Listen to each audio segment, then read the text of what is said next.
নমস্কার বন্ধুরা, welcome back to my channel Milisha. তোমরা সবাই কেমন আছো? আশা করি অনেক বেশি ভালো আছো। তোমাদের আশীর্বাদ ও ভালোবাসা আমিও ভালো আছি। তো বন্ধুরা, আজকে আমি নিয়ে আসলাম সন্ধ্যার টিফিনের রেসিপি। তো বন্ধুরা, আজকে আমি করব ছোলা ভুনা। ছোলা ভুনা করার জন্য ছোলা ভিজিয়ে রেখেছিলাম, তাই ছোলাটি ভালো করে ধুয়ে নিয়েছি। এদিকে আমি একটা আলু কেটে নিয়েছি আর একটু পরিমাণে চুইঝাল কেটে নিয়েছি। এবার আমি ছোলার সাথে আলু আর চুইঝালটা সেদ্ধ দিয়ে দেবো, তা না হলে চুইঝালটা শক্ত থেকে যাবে। তাই আমি একসাথে একটু সেদ্ধ করে নেব। এই যে চুইঝাল আর আলুটা দিয়ে দিলাম। আলুটা আমি 4-5 খণ্ড মতো করে নিয়েছি আর দিয়ে দিলাম অল্প একটু পরিমাণে লবণ। এদিকে টকের জন্য লেবু কেটে নিয়েছি আর নিয়েছি রসুন, পেঁয়াজ, কাঁচামরিচ কুচি, ধনেপাতা। এদিকে মশলা হিসেবে নিয়েছি শুকনো মরিচের গুঁড়ো, হলুদ, জিরে বাটা, আদা বাটা, রসুন বাটা, পেঁয়াজ বাটা। মশলাটা আমি ভালো করে মিক্সড করে নিয়েছি। বন্ধুরা, বলতে বলতে আমার আলু ছোলাটা সেদ্ধ হয়ে গেছে, তাই নামিয়ে নিয়েছি। এদিকে কড়াইতে দিয়ে দিলাম সরিষার তেল। তেলটা গরম হলে আমি পেঁয়াজ কুচিটা দিয়ে দেবো।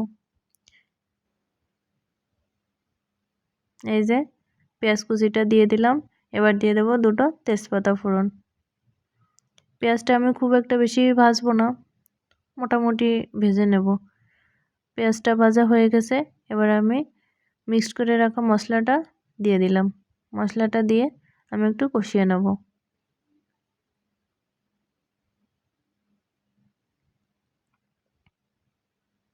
এই যে মশলাটা মোটামুটি কষানো হয়ে গেছে, এর ভিতরে আমি দিয়ে দেবো ছোলা আর আলুটা। আমি একটু ম্যাশ করে নিয়েছিলাম, না হলে মশলাটা আলুর ভিতরে ঢুকবে না। এই যে আলুটাও দিয়ে দিলাম।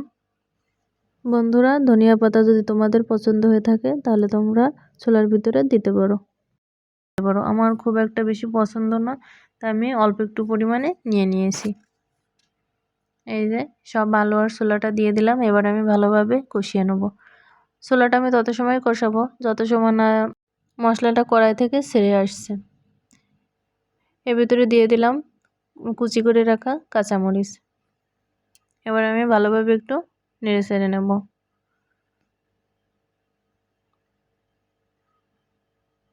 এর ভিতরে আমি দিয়ে দেবো স্বাদ মতো লবণ।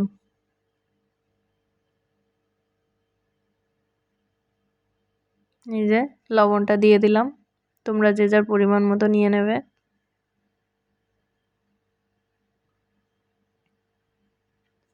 এইভাবে আমি একটু বারবার নেড়ে দেব, তা না হলে লেগে যেতে পারে। ছোলাটা কষানো হতে থাক, এদিকে আমি গরম মশলাটা পেস্ট করে নেব। এই যে গরম মশলা পেস্ট করা হয়ে গেছে, এবার আমি ছোলার ভিতরে দিয়ে দেব। এই যে মশলাটা দিয়ে দিলাম। এবার আমি একটু ভালোভাবে নেড়ে চেড়ে মিশিয়ে নেব। এই যে দেখতেই পাচ্ছ কড়াইয়ের সাথে ছেড়ে যাচ্ছে। এবার আমি নামিয়ে নেব। এদিকে শসা কুচি করে নিয়েছি। এই যে রেডি হয়ে গেছে আমার ছোলা ভুনা।